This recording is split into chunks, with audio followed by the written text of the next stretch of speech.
नमस्कार दोस्तों, आप सभी का स्वागत है। आज हम मानव पाचन तंत्र यानी कि ह्यूमन डाइजेशन सिस्टम के महत्वपूर्ण टॉपिक्स पर चर्चा करेंगे और उसको पढ़ेंगे और समझेंगे। देखिए, मानव में पाचन तंत्र यानी कि ह्यूमन डाइजेशन सिस्टम, हमारे पाचन तंत्र में कौन कौन सी चीज़ें शामिल हैं? तो हमारे पाचन तंत्र में मुख्यतः दो कंटेंट है, यानी कि दो।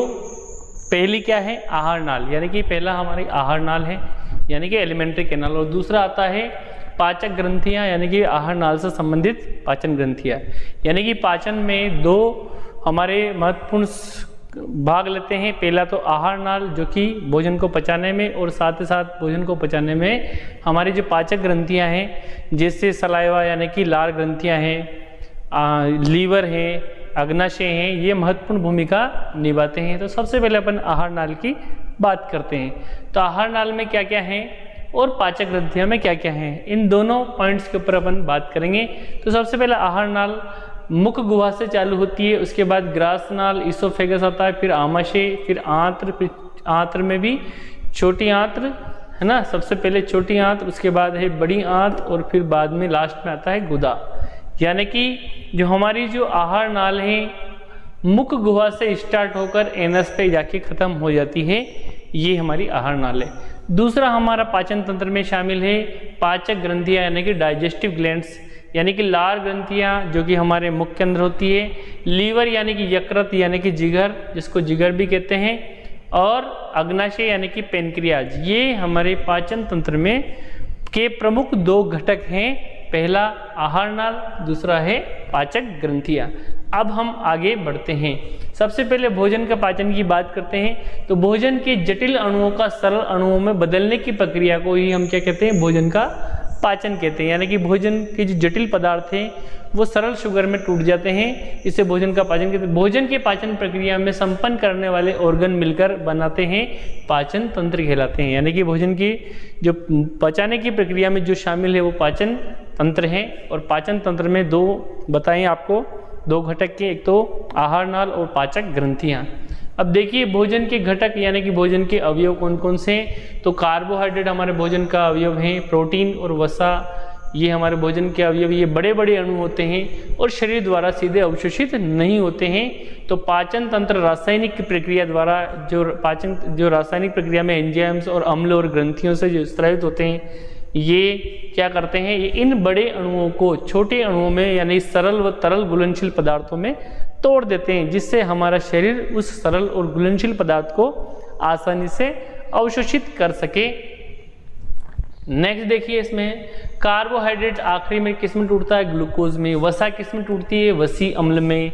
और प्रोटीन किस में टूटता है? एमिनो अम्ल में। यानी कि ये जो जटिल घटक हैं और ये किस में टूट रहे हैं? सरल घटक में। ये परिवर्तित घटक है, यानी कि इनका परिवर्तन इनमें हो रहा है। भोजन के घटक के आधार पर पाचन तंत्र के दो भाग हैं, एक तो आहार नाल और दूसरा है पाचक ग्रंथियां।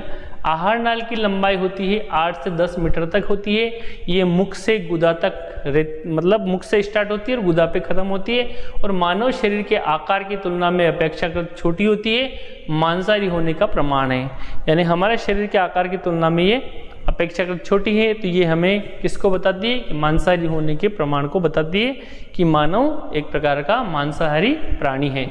दूसरा देखिए, पाचक ग्रंथियां भोजन को पचाने के लिए आवश्यक रस यानी कि जूस का स्त्रवण करती है, और इसके अंदर क्या क्या होते हैं? एंजाइम्स होते हैं, हार्मोन होते हैं, इनका स्त्रवण करती है पाचक ग्रंथियां। और लार ग्रंथियां कौन कौन सी पाचक ग्रंथियां? लार ग्रंथि, यकृत और अग्नाशय, ये प्रमुख पाचक ग्रंथियां हैं। आहार नाल देखिए, आहार नाल के कौन कौन से भाग है? मुख गुहा जिसको बकल कैविटी कहते हैं, इसके अंदर जीभ होती है, तालु पैलेट होता है, दांत होते हैं, ग्रसनी फेरिंग्स होती है, ग्रास नाल इसोफेगस होती है, आमाशय और इंटेस्टाइन। इंटेस्टाइन भी दो तरह की इंटेस्टाइन हमारी, स्मॉल इंटेस्टाइन और लार्ज इंटेस्टाइन। स्मॉल इंटेस्टाइन के 3 पार्ट होते हैं, ड्यूडेनम यानी कि ग्रहणी, जेजुनम यानी कि मध्यांत्र, और इलियम यानी कि नीचे वाली 3 प्रकार की जो ये स्मॉल इंटेस्टाइन है, 1 2 3, यानी कि ड्यूडेनम, जोजेनम और इलियम। और लार्ज इंटेस्टाइन जो है हमारी, लार्ज इंटेस्टाइन भी सीकम, कोलन और रेक्टम, यानी कि उंडुक, बृहदांत्र और मलाशय, यानी कि जो हमारी लार्ज इंटेस्टाइन है उसके भी 3 पार्ट हैं, सीकम, कोलन और रेक्टम। अब देखिए मुख की अगर अपन बात करें तो मुख के अंदर क्या क्या है, तो लार ग्रंथि यानी कि सलाइवरी ग्लैंड्स होती है जो कि लार का स्त्रवण करती है और हमारी लार के अंदर टाइलिन एंजाइम पाया जाता है। आमाशय यानी कि गैस्ट्रिक ग्लैंड्स होती है, यानी कि हमारे आमाशय के अंदर जो गैस्ट्रिक ग्रंथियां होती है वो भी गैस्ट्रिक जूस स्त्रावित करती है। और यकृत यानी कि लीवर, ये बहुत ही महत्वपूर्ण अंग है, हमारे शरीर की सबसे बड़ी ग्रंथि भी है लीवर, और इसका वजन 1400 ग्राम के लगभग होता है। और ये क्या करती है, पित्त रस का स्त्रवण करती है, और इस पित्त रस को स्टोर कौन करता है, पित्ताशय कलेक्ट करता है। इसके बाद आता है अग्नाशय, यह कि हमारी मिश्रित ग्रंथि है और ये अंतःस्त्रावी और बहिःस्त्रावी दोनों प्रकार की है, इसलिए इसको अपन मिश्रित ग्रंथि कहते हैं। और अग्नाशयी रस का स्त्रवण करती है अग्नाशयी ग्रंथि। ये हमारा आहार नाल का डायग्राम है। ये बकल कैविटी, ये ईसोफेगस, ये बकल कैविटी को और बकल कैविटी और आमाशय को ईसोफेगस जोड़ता है। इसके बाद ये आती छोटी आंत, फिर आती है बड़ी आंत, इसके बाद आ जाता है रेक्टम और आखिरी में मलाशय। ये हमारी लीवर और ये गाल ब्लैडर यानी कि पित्ताशय है, ये अपना ये पित्त रस को कलेक्ट करता है। इसके अलावा ये बीच में पेनक्रियाज है, पेनक्रेटिक जूस को छोड़ता है। अब देखिए ये हमारी आहार नाल का डायग्राम है, यानी कि ये हमारी आहार नाल है, यानी कि एलिमेंट्री केनाल है। अब देखिए मुख गुहा यानी कि बकल कैविटी की अगर अपन बात करें तो मुख का जो अगला वाला भाग है उसमें क्या क्या है, उसमें होठ है, टीथ है और गाल है। और मुख गुहा की अगर अपन बात करें तो आहार नाल का ये प्रारंभिक भाग है जो दोनों जबड़ों के बीच में एक छिद्रनुमा संरचना होता है। इसमें क्या क्या है, इसमें तालु यानी कि पैलेट है और अलीजीवा जिसको यूला भी कहते हैं, ये 2 प्रमुख अंग इसके हैं। नेक्स्ट देखिए दांत की अगर अपन बात करें तो हमारे दांत कितने प्रकार के होते हैं, 2 प्रकार के। एक तो अस्थायी यानी कि जो बच्चों में आते हैं, अस्थायी दूध के दांत कहते हैं, जिनको संख्या इनकी 20 होती है, 14 से 15 वर्ष की आयु तक रहते हैं, इसके बाद टूट जाते हैं और इन्हें दूध के दांत कहते हैं। इसके बाद बात करते हैं अपन परमानेंट दांत। ये दांत एक बार टूटने के बाद दूसरी बार नहीं आते हैं, इनकी संख्या 32 होती है, इसलिए इसको हम कहते हैं 32 दांतों का समूह। आजीवन जीवन पर्यंत रहते हैं, यानी कि एक बार टूट गए तो वापस नहीं आएंगे। अंतिम दांत को कहते हैं अकल दाढ़ कहते हैं, विजडम टीथ कहलाती है और सबसे बाद में ये अकल दाढ़ आती है। आकृति के आधार पर 4 प्रकार के दांत होते हैं। देखिए इंसाइजर, कैनाइन, प्रीमोलर और मोलर। देखिए इनके नाम है इंसाइजर, कैनाइन, प्रीमोलर, मोलर, कृंतक, रदनक, अग्रचरणक, चरणक। ये जो दोनों हैं ये चबाने का काम करते हैं और इसके अलावा कृंतक काटने का काम करता है और कैनाइन चीरफाड़ का काम करता है। इसकी संख्या, कृंतक की संख्या होती है 8, ये कटिंग का काम करते हैं, 4 ये चीरफाड़ का काम करते हैं, रदनक। इसके अलावा प्रीमोलर की संख्या 8 होती है, ये पीसने का यानी ग्राइंडिंग का काम करती है और ये भी पीसने का काम करते हैं। मोलर इनकी संख्या 12 होती है। हमारा दंत सूत्र की बात करें तो हमारे जबड़े के एक तरफ के देखें तो इसमें 2, एक तरफ की अगर जबड़े के इस तरफ की बात करें तो 2 तो इंसाइजर हैं, फिर 1 कैनाइन है, फिर 2 प्रीमोलर हैं और 3 मोलर है। और इधर की भी बात करें तो इधर भी इतना, इसलिए 2 का मल्टीप्लाई कर रखा है, तो इधर 2 और 1 3 और 2 5 और 3 8, यानी कि 8 इधर के और 8 इधर के, तो टोटल ऊपर के कितने हुए 16। इसी तरह से नीचे के भी 8 इधर के 8 इधर के, तो नीचे के भी कितने हुए 16। तो इस प्रकार जो हमारे कितने दांत हैं, टोटल 32 हमारे दांत हैं, यानी कि 2 1 2 3 2 1 2 3 मल्टीप्लाई 2 2, यानी कि 16 16 32 हमारे जो दांतों का समूह है, ये 32 दांतों का समूह है, यानी कि ये क्या कहलाती है अपनी पूरी की पूरी 32सी। नेक्स्ट देखिए दांतों की संरचना की अगर अपन बात करें तो इसमें 2 प्रकार की परत होती है। एक तो बाहर वाली परत कहलाती है इनेमल, शरीर का सर्वाधिक कठोर भाग है। आपने सुना होगा हमारे शरीर का सबसे कठोरतम भाग क्या है, वो इनेमल है, यानी कि दांतों का बाहरी आवरण। और बीच में है डेंटाइन, यानी कि तंत्रिकाओं से इसका संपर्क होता है और डेंटाइन की वजह से ही हमारे जो दांत अंदर से दर्द करते हैं, यानी कि तंत्र तक का इसका पहुंच होती है डेंटाइन में। अगला देखिए दांतों की सड़न के लिए मुख्यतः अम्लता जिम्मेदार है।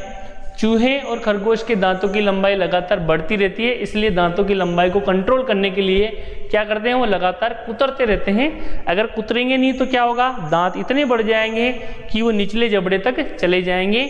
हाथी के दांत जो हैं वो बड़े बड़े जो दांत दिखते हैं हाथी के इस तरह के, वो हाथी के दांत जो हैं वो इंसाइजर का ही रूप है, यानी कि इंसाइजर दांत का ही रूपांतरण है हाथी के दांत। अगला देखिए जीभ की अपन बात करते हैं। जीभ हमारी इस तरह की है, तो यह एक मांसपेशी संरचना है, इस पर स्वाद कलिकाएं होती है, यानी कि भोजन का स्वाद लेने के लिए इसके ऊपर क्या होती है, स्वाद कलिकाएं होती है। देखिए इस तरह से स्वाद कलिकाएं होती है। ये जो पीछे का जो है ये कड़वे स्वाद के पहचानने के लिए साइड बगल में है, ये खट्टे मीठे नमकीन स्वाद के लिए है, खट्टे मीठे के लिए है, और आगे आगे जो है मीठे स्वाद के लिए, यानी कि हमारे जीभ की जो आगे की जो कलिका है वो मीठापन को बताती है। तो देखिए स्वाद कलिकाएं स्वाद का निर्धारण करती हैं, इनकी सहायता से ही हम स्वाद का पता लगाते हैं। और दूसरा, उम्र बढ़ने के साथ साथ ये जो कलिकाएं इनकी संख्या घट जाती है, यानी कि एज बढ़ती है तो स्वाद कलिकाएं घट जाती है। बाद में हमें कोई वस्तु स्वादिष्ट होने का हमें अनुभव लगना धीरे धीरे कम होता जाता है। तीखापन कोई स्वाद नहीं है, ये हमारी जो सेल्स जब धीमे धीरे से जलती है तो हमें तीखापन का आभास होता है। तो देखिए पीछे कड़वापन, आइड साइड में है खट्टे और मीठे नमकीन का आभास, और आगे की जो स्वाद कलिकाएं वो मीठेपन का आभास कराती है। इस प्रकार यूवला क्या है, यह भोजन को दिशा प्रदान करता है। ये यूवला इस तरह का होता है, ये तालु के और यहाँ पे तालु जो होती है हमारी उसके, यह भोजन को दिशा प्रदान करता है। कुछ लोगों में सोते समय यूवला जो होता है ये, इस यूवला सोते समय यूवला की लंबाई बढ़ जाती है, जिस कारण जब व्यक्ति श्वास छोड़ता है तो वो कठोर तालु से टकराता है और खर्राटे की आवाज़ सुनाई देती है, यानी कि खर्राटे की आवाज़ क्यों सुनाई देती है। कुछ लोगों में सोते समय यूवला की लंबाई बढ़ जाती है, जिस कारण जब व्यक्ति श्वास छोड़ता है तो वह कठोर तालु से टकराता है और खर्राटे की आवाज़ सुनाई देती है। नेक्स्ट देखिए मुख में पाचन। मुख में पाचन के लिए लार ग्रंथियां पाई जाती है जो लार का स्त्रवण करती है। लार में टाइलिन या एमाइलेज एंजाइम या पाया जाता है, या लाइसोजाइम्स एंजाइम भी पाया जाता है। टाइलिन क्या करता है, कार्बोहाइड्रेट यानी कि जो स्टार्च है उसको माल्टोज में बदल देता है। स्टार्च क्या एक प्रकार की जटिल शर्करा है, उसको माल्टोज में तोड़ने का काम करता है टाइलिन एंजाइम। ये देखिए स्टार्च को टाइलिन एंजाइम तोड़ रहा है माल्टोज में। लाइसोजाइम क्या कार्य करता है, सूक्ष्म जीवों को नष्ट करता है। मुख में 3 जोड़ी लार ग्रंथियां पाई जाती हैं। हल्का लार हल्का क्षारीय होता है, इसका पीएच मान 7 से थोड़ा अधिक होता है। स्टार्च टाइलिन एंजाइम क्या करता है, इसको माल्टोज शुगर में बदलता है, जो कि एक प्रकार की पॉलीसेकेराइड है और ये है मोनोसेकेराइड। नेक्स्ट देखिए ग्लैंड्स की अगर अपन बात करें, ग्रंथियां की बात करें तो पदार्थों का स्त्रवण करती है ग्रंथियां। एंजाइम और नलिका युक्त जो होती है वो बहिस्त्रावी ग्रंथियां होती है, यानी बहिस्त्रावी ग्रंथियां क्या करती है, एंजाइम को स्त्रावित करती है, रस को स्त्रावित करती है, और नलिका युक्त होती है, यानी इनकी में नलिकाएं पाई जाती है। और हार्मोन कौन छोड़ती है, नलिका विहीन ग्रंथियां, ये सीधे अपने पदार्थ को सीधे ब्लड स्ट्रीम में छोड़ देती है, इनको अंतःस्त्रावी ग्रंथियां भी कहते हैं। एंजाइम और हार्मोन जो दोनों चीजें छोड़ती है वो कहलाती है मिश्रित ग्रंथियां, मिक्स ग्लैंड्स, जैसे अग्नाशय और जननांग ग्रंथियां, ये एक प्रकार की मिक्स ग्रंथियां यानी कि मिश्रित ग्रंथियां कहलाती है। अब ग्रसनी की बात करें, इसकी लंबाई होती है 12 सेंटीमीटर। भोजन नली और श्वास नली का रास्ता बनाती है। ग्रास नाल यानी कि ईसोफेगस मांसपेशियों से बनी संरचना होती है, इसकी लंबाई 9 से 10 सेंटीमीटर होती है ईसोफेगस की। इसकी दीवारें संकुचनशील होती हैं और फैलने व सिकुड़ने का यानी क्रमांकुंचन का काम करती है। कभी कभी ग्रास नली में भोजन रुक जाता है, जिसे नीचे गिराने हेतु डायफ्राम गति करता है, जिसे हिचकी कहते हैं। कभी कभी भोजन वायु मार्ग यानी कि श्वास नली में प्रवेश कर जाता है। ऐसी स्थिति में डायफ्राम पूर्ण शक्ति से उसे मुख से बाहर निकाल देता है। इसे सामान्य भाषा में खांसी का आना कहते हैं, यानी कि खांसी आ जाती है। अतः भोजन करते समय हमें बोलना नहीं चाहिए। नेक्स्ट देखिए आमाशय की अगर अपन बात करते हैं तो आमाशय के 3 भाग होते हैं, कार्डियक, फंडिक और पाइलोरिक। ये वाला भाग कहलाता है कार्डियक, ये वाला भाग कहलाता है फंडिक और ये वाला भाग कहलाता है पाइलोरिक। ये इस प्रकार का हमारा आमाशय है। आमाशय में सांद्रित HCl यानी कि हाइड्रोक्लोरिक अम्ल स्त्रावित होता है ऑक्जेंटिक सेल के द्वारा, जो आमाशय को अम्लीय माध्यम प्रदान करता है यानी कि अम्लीयता प्रदान करता है। इस कारण भोजन में प्रवेश हुए हानिकारक सूक्ष्म जीव नष्ट हो जाते हैं और एंजाइम सक्रिय होकर पाचन क्रिया करते हैं, यानी कि हाइड्रोक्लोरिक अम्ल क्या करता है, हानिकारक जो जीवाणु है उनको नष्ट करने का काम करता है। जठर ग्रंथि जठर रस स्त्रावित करती है, गैस्ट्रिक जूस छोड़ती है, यानी कि हमारे आमाशय भी गैस्ट्रिक आमाशय आहार नाल का वह अंतिम भाग है जहां से भोजन पुनः वापस नहीं आता, यानी कि आमाशय में अगर भोजन आ जाए तो वापस फिर से वापस आने की संभावनाएं घट जाती है, वापस नहीं आता। अगला देखिए, सेलुलोज का पाचन करने वाले जीवों में आमाशय 4 कक्षकों का बना होता है तथा यहीं पर सेलुलोज का पाचन होता है, जीवाणुओं की सहायता से होता है। किसकी सहायता से होता है? जीवाणुओं की सहायता से। उल्टी का आना क्या है? जब आमाशय में हाइड्रोक्लोरिक एसिड की मात्रा बढ़ जाती है तो यही शरीर में एसिडिटी यानी कि अम्लता उत्पन्न करता है। यदि एसिडिटी लंबे समय तक आमाशय में रहे तो शरीर में के आंतरिक हिस्से में घाव हो जाते हैं, जिसे कहते हैं अल्सर कहते हैं, जिसको आमाशय के अल्सर। नेक्स्ट देखिए, पेप्सिन किस में मिलता है? प्रोटीन में। रेनिन पे कार्य कौन करता है? केसिन, दूध के अंदर रेनिन होता है। लाइपेज एंजाइम किस पर कार्य करता है? वसा पर। तो पेप्सिन प्रोटीन पर, रेनिन केसिन पर और लाइपेज वसा पर कार्य करता है। ये इसोफेगस, ये कंसंट्रेटेड HCl इसमें स्त्रावित होता है, ये हमारा स्टोमच है और ये नीचे आ जाती है हमारी स्मॉल इंटेस्टाइन। अब देखिए, प्रोटीन, पेप्सिन एंजाइम प्रोटीन को किस में तोड़ देता है? एमिनो एसिड में, यानी कि प्रोटीन अंतिम रूप से किस में टूटता है? एमिनो एसिड में। वसा किस में टूटता है? लाइपेज एंजाइम कार्य करता है वसीय अम्ल और ग्लिसरॉल में टूटता है, यानी कि वसा एक प्रकार की जटिल है, या ग्लिसरॉल क्या है? सरल पदार्थ है। दूध के अंदर जो केसिन है, केसिन प्रोटीन, वो किस में टूटता है? उसके ऊपर कौन कार्य करता है? रेनिन कार्य करता है। छोटे बच्चों में दूध को पचाता है कौन? रेनिन। नेक्स्ट देखिए, आमाशय से निकलने वाला जो रस है वो अम्लीय माध्यम का होता है। यह भोजन 4-5 घंटे ठहरता है, यानी कि आपसे पूछा जाए कि आमाशय में भोजन कितने घंटे ठहरता है, तो 4 से 5 घंटे ठहरता है। आमाशय में कार्बोहाइड्रेट को पचाने वाला कोई भी एंजाइम्स नहीं होता है। देखिए, छोटी आंत्र स्मॉल इंटेस्टाइन ग्रहणी, मध्यांत्र और क्षुद्रांत्र होती है, शेषांत्र होती है। इसमें ड्यूडेनम यानी कि छोटी आंत्र के क्या क्या भाग है? ड्यूडेनम, जेजुनम और इलियम, जिसको कहते हैं ग्रहणी, मध्यांत्र और शेषांत्र। अब देखिए, छोटी आंत्र की लंबाई 6 से 7 मीटर होती है, लंबाई अधिक होती है इसकी, लेकिन व्यास यानी कि इसकी चौड़ाई बहुत ही कम होती है, यानी कि पतली होती है, व्यास कम होती है। इसलिए छोटी आंत्र पाचन का अंतिम स्थान है, यानी कि पाचन का अंतिम स्थान, सबसे ज्यादा भोजन का पाचन कहाँ होता है? छोटी आंत में होता है। एब्जॉर्प्शन भी छोटी आंत में होता है। अब देखिए, अग्नाशय की अगर अपन बात करें तो पैनक्रिएटिक जूस छोड़ता है अग्नाशय, पित्त रस, बाइल जूस और आंतरी रस यानी कि इंटेस्टाइन जूस, सभी अवयवों का पाचन होता है। यहाँ पे वसा का पायसीकरण भी होता है और यकृत, पित्ताशय और पित्त लवण वगैरह होते हैं। हमारे पित्त रस के अंदर पित्त लवण भी होते हैं, बाइल साल्ट होते हैं, यानी कि ये एक प्रकार का क्या है? पूर्ण पाचक रस है, यानी कि पूर्ण रस है, जो कि एक प्रकार का क्या होता है? क्षारी होता है। अग्नाशयी रस कैसा होता है? क्षारी होता है। अग्नाशयी रस में पैनक्रिएटिक जूस, पित्त रस और आंतरिक रस तीनों प्रकार के रस होते हैं और ये वसा का भी पायसीकरण करता है। नेक्स्ट देखिए, पूर्ण पाचक रस क्या है? ट्रिप्सिन, लाइपेज, सुक्रेज, माल्टेज और लैक्टेज, अगर सबके ऊपर कार्य कर रहा है तो वो क्या है? ये पूर्ण पाचक रस है। आमाशय के पश्चात भोजन छोटी आंत्र में प्रवेश करता है, यानी कि आमाशय के बाद कौन सी आंत्र आती है? छोटी आंत्र। यह भोजन पाचन का आखिरी स्थान है, यानी कि आखिरी स्थान क्या है? छोटी आंत्र है। नेक्स्ट देखिए, यदि यहाँ भोजन का पाचन नहीं हुआ तो वो अपचित भोजन कहाँ चला जाएगा? सीधे मल द्वारा आउट ऑफ बॉडी चला जाएगा।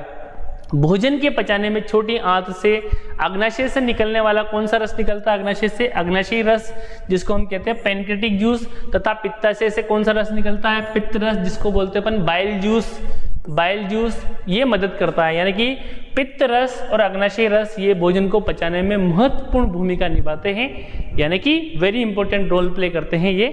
आहार नाल की सबसे लंबी संरचना, इसका व्यास कम है, इसलिए इसे छोटी आंत कहते हैं, यानी कि छोटी आंत है लंबी लेकिन ये पतली साइज की होती है, इसलिए छोटी आंत कहते हैं। यह पचे हुए भोजन का अवशोषण करती है, नहीं एब्जॉर्प्शन फूड करती है।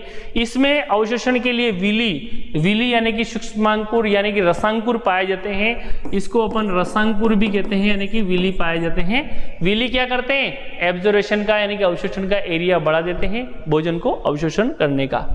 नेक्स्ट देखिए, यकृत, जिसको जिगर भी कहते हैं या लीवर भी कहते हैं, यह पित्त रस यानी कि बाइल जूस का निर्माण करता है, यानी कि बाइल जूस का निर्माण कहाँ होता है? लीवर में। लीवर हमारे शरीर की सबसे बड़ी ग्रंथि है, जिसे पित्ताशय यानी कि गाल ब्लैडर संग्रहित करता है। पित्ताशय किसको कलेक्ट करता है? पित्त रस को, और पित्त रस कहाँ बनता है? लीवर में, यानी कि यकृत में। यह शरीर में विषैले पदार्थों को अवशोषित करता है। कौन? जिगर यानी कि यकृत। शरीर की सबसे बड़ी बाह्य स्रावी ग्रंथि है कौन? लीवर। यह यूरिया के संश्लेषण में मदद करता है, यानी यूरिया का संश्लेषण भी करता है। यह कई विटामिन का निर्माण व संग्रह करता है। विटामिन ए मुख्यतः इसका निर्माण होता है, इसका संग्रह भी होता है। शरीर में तनाव तंत्र का नियामक भी होता है यकृत। और ये गाल ब्लैडर है, यानी कि ये है पित्ताशय, जहाँ क्या होता है पित्त रस इकट्ठा होता है पित्ताशय में। और लीवर क्या करता है? पित्त का निर्माण करता है, यानी कि पित्त का निर्माण कहाँ होता है? लीवर में। जबकि कलेक्ट कौन करता है? पित्ताशय। पेनक्रियाटिक जूस किसके द्वारा? अग्नाशय द्वारा। बाइल जूस यानी कि पित्त रस किसके द्वारा? पित्ताशय से आता है। और आंतरिक रस किसके द्वारा आता है? स्मॉल इंटेस्टाइन से। यानी कि तीनों प्रकार के रस जब कलेक्ट हो जाते हैं, देखिए अग्नाशय रस पेनक्रियाटिक जूस कहलाता है। ये क्षारीय प्रकृति का होता है, अग्नाशय ग्रंथि से स्रावित होता है। और अग्नाशय एक प्रकार की मिश्रित ग्रंथि है, यानी कि अंतःस्रावी बहिःस्रावी दोनों प्रकार की है। यानी कि ये एंजाइम के साथ साथ हार्मोन भी छोड़ती है। आपको याद दिला दूं, इंसुलिन हार्मोन अग्नाशय द्वारा ही स्रावित होता है। अग्नाशय दोनों ही तरह का स्रावण करती है। इससे निकलने वाला रस सभी अवयवों को पचाने की क्षमता रखता है, इसलिए अग्नाशय रस को क्या कहते हैं? पूर्ण पाचक रस भी कहते हैं, यानी कि पूर्ण पाचक रस है। अब अग्नाशय ग्रंथि की हम बात करें तो इसके दो प्रकार के घटक हैं, एक तो एसिनी और दूसरा है आइसलैंड यानी कि लैंगरहैंस, आइसलैंड ऑफ लैंगरहैंस। देखिए ये एसिनी क्या करती है? एंजाइम का स्त्रवण करती है। और आइसलैंड ऑफ लैंगरहैंस किसका स्त्रवण करते हैं? हार्मोन का। यानी कि एंजाइम और हार्मोन दोनों के स्त्रवण के कारण ही इस ग्रंथि को हम क्या कहते हैं? मिश्रित ग्रंथि। क्या कहते हैं इसको? मिश्रित ग्रंथि। अब देखिए एंजाइम कौन कौन सी छोड़ती है। ट्रिप्सिन किसके ऊपर कार्य करता है? प्रोटीन के ऊपर, प्रोटीन पाचक है। लाइपेज वसा को पचाता है। सुक्रेज, माल्टेज, लेक्टोज ये लेक्टेज ये सब किसके ऊपर कार्य करता है? कार्बोहाइड्रेट को डाइजेस्ट करने का काम करता है। ट्रिप्सिन, लाइपेज हमेशा वसा पे कार्य करता है, ट्रिप्सिन प्रोटीन पर कार्य करता है, सुक्रेज, माल्टेज और लेक्टेज कार्बोहाइड्रेट पर कार्य करता है। लेक्टेज लेक्टोज शुगर पर कार्य करेगा, माल्टेज माल्टोज शुगर पर कार्य करेगा, जबकि सुक्रेज किस पे कार्य करेगा? सुक्रोज शुगर पर कार्य करेगा। अब हार्मोन की बात करते हैं तो देखिए हार्मोन अभी मैंने बताया था, इंसुलिन ये हमारे डायबिटीज को कंट्रोल करती है। ग्लूकेगोन हार्मोन ये ग्लूकोज के स्तर को कंट्रोल करता है। तो इस प्रकार से ये हार्मोन भी कौन छोड़ती है? लैंगरहैंस जो के द्वीप समूह है, यानी कि अग्नाशय की जो बीटा सेल्स है वो इंसुलिन हार्मोन छोड़ती है। इसके अलावा नेक्स्ट देखिए, इंसुलिन रक्त में ग्लूकोज की मात्रा को कंट्रोल करता है, यानी कि डायबिटीज को कंट्रोल करने का काम करता है। यह अतिरिक्त ग्लूकोज को ग्लाइकोज में बदल देता है, इंसुलिन हार्मोन।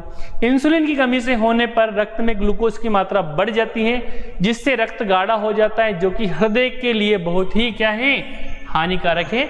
नेक्स्ट देखिए, इंसुलिन की कमी को डायबिटीज मेलिट्स रोग कहते हैं, यानी कि इंसुलिन हार्मोन की कमी से डायबिटीज मेलिट्स रोग हो जाता है। इंसुलिन की कमी जन्मजात होती है तो इसको डायबिटीज टाइप फर्स्ट कहते हैं। यदि अगर कमी कोई निश्चित आयु में होती है तो इसको डायबिटीज टाइप सेकंड कहते हैं, यानी कि डायबिटीज टाइप 2। अगर जन्मजात हैं तो डायबिटीज टाइप फर्स्ट, और अगर निश्चित आयु में हो रही तो टाइप सेकंड है। नेक्स्ट देखिए, पित्त रस यानी कि बाइल जूस मुख्यतः वसा का पाचन करता है। पित्त रस पित्त लवण, पित्त वर्णक, बिलिरुबिन और बिलिवर्डिन होते हैं इसके अंदर।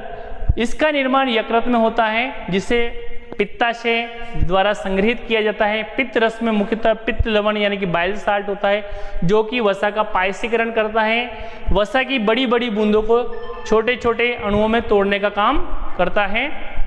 इन छोटी छोटी बूंदों पर एंजाइम सक्रिय रूप से कार्य कर सकते हैं। पित्त रस में पित्त वर्णक बिलिरुबिन और बिलिवर्डिन भी होते हैं। इनकी मात्रा बढ़ने पर ये त्वचा के नीचे, आंखों के आसपास, नाखून में एकत्रित हो जाते हैं, जिसे पिलिया कहते हैं। पित्त रस में कोई एंजाइम नहीं होता है। नेक्स्ट देखिए, आंतरिक रस छोटी आंत्र से स्त्रावण होता है। ये क्षारीय प्रकृति का होता है। पूर्ण पाचक रस यह रस ग्रहण किए गए अणुओं को सबसे सरल अणुओं में तोड़ देता है। कार्बोहाइड्रेट ग्लूकोज में टूटेगा, प्रोटीन एमिनो अम्ल में टूटेगा, वसा वसी अम्ल में टूटेगा। छोटी आंत्र में ही इस पूर्ण पाचक पचे हुए रस को अवशोषण या अवशोषित कर रक्त में डाल दिया जाता है। यानी कि छोटी आंत क्या करती है? पूरी तरह से पचे हुए भोजन को ऑब्जर्व करके क्या कर देती है? ब्लड में मिला देती है। नेक्स्ट देखिए, बड़ी आंत की बात करते हैं, लार्ज इंटेस्टाइन की बात करते हैं तो इसके तीन भाग है, सीकम, कोलन और रेक्टम, यानी कि उंडुक, बृहदांत्र और मलाशय।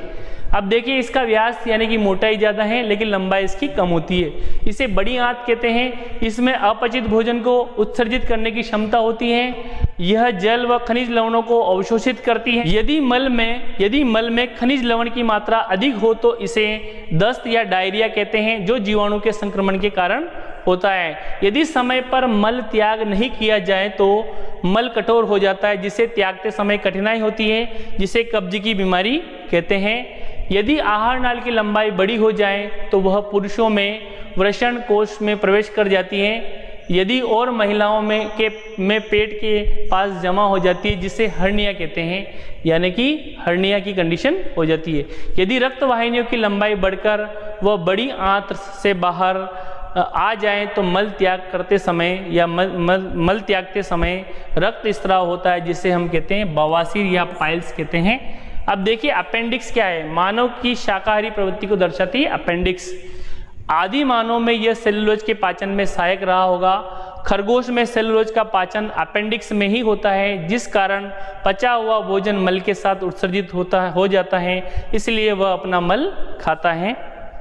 नेक्स्ट देखिए भोजन के पाचन के 5 चरण हैं, यानी कि भोजन पचने की 5 स्टेप हैं। अंतर्ग्रहण यानी कि भोजन को हमारे शरीर के अंदर लेना। दूसरा है पाचन यानी कि जटिल भोजन का सरल भोजन में टूटना।